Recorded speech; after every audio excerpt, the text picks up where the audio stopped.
Hi guys! Today we're going to be talking about the psychology of grocery store layouts.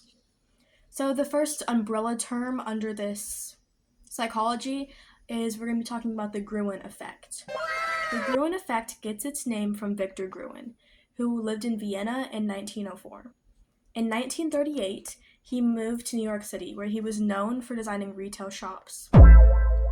This job would normally be very difficult since it was during the Great Depression and nobody really had money to buy anything. Despite the challenge, Gruen often lured customers in with his eye-catching window displays. Gruen's thought was that good design equals good profits.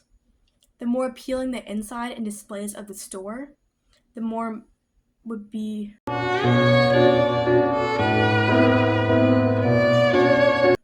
the longer people would spend in the store. More time spent equals more money spent. As Gruen spent more time traveling, he noticed that Americans spend so much time in their cars, especially in the suburbs. Most suburbs lacked third spaces. Third spaces is a term created by Ray Oldenburg, who was an American sociologist. Oldenburg created the term to describe places outside of home, the first place, and work, the second place. This is where people would go to converse and connect with the community. It was meant to be an environment where no one was obligated to be, but everyone was welcome. It was to be a place where anyone could interact with strangers from within their community, a meeting place to build relationships outside of home or work. Gruen wanted to give American suburbs a third place.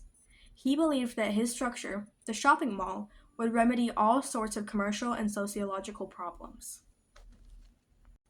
Anyway, back to the topic of the psychology of grocery store layouts. Gruen noticed a behavioral pattern among his shoppers.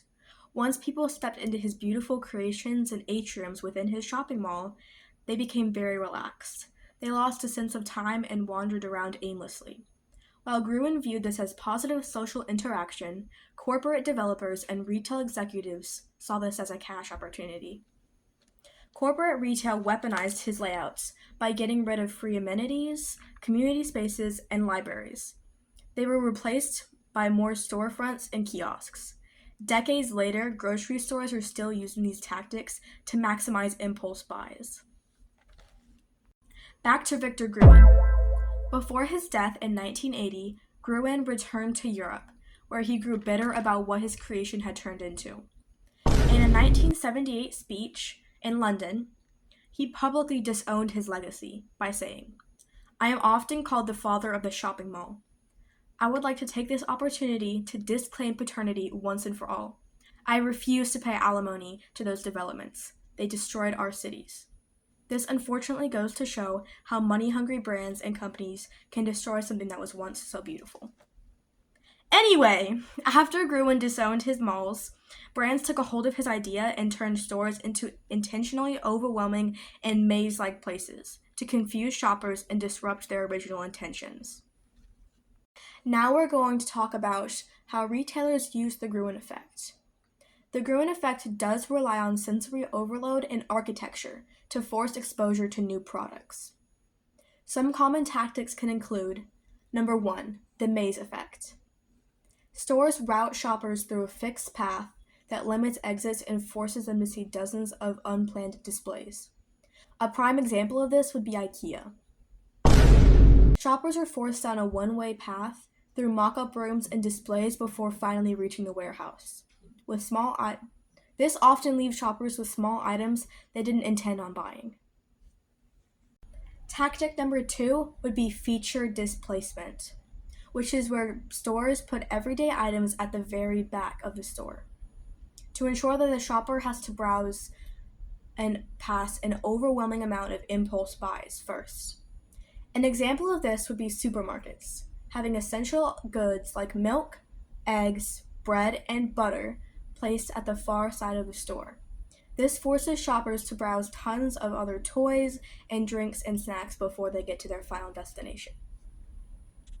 Another way that retailers use layouts to manipulate you is by simply placing certain products in certain places.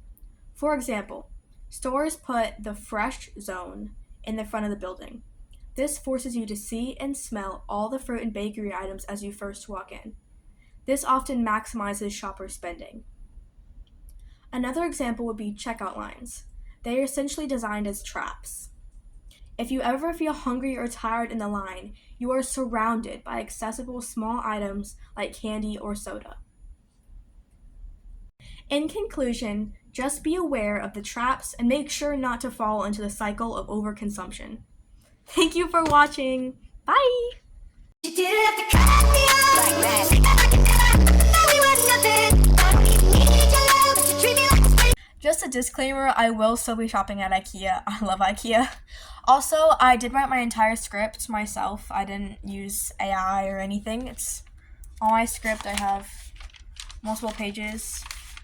And I'll type the websites that I used for research in case you wanted to know.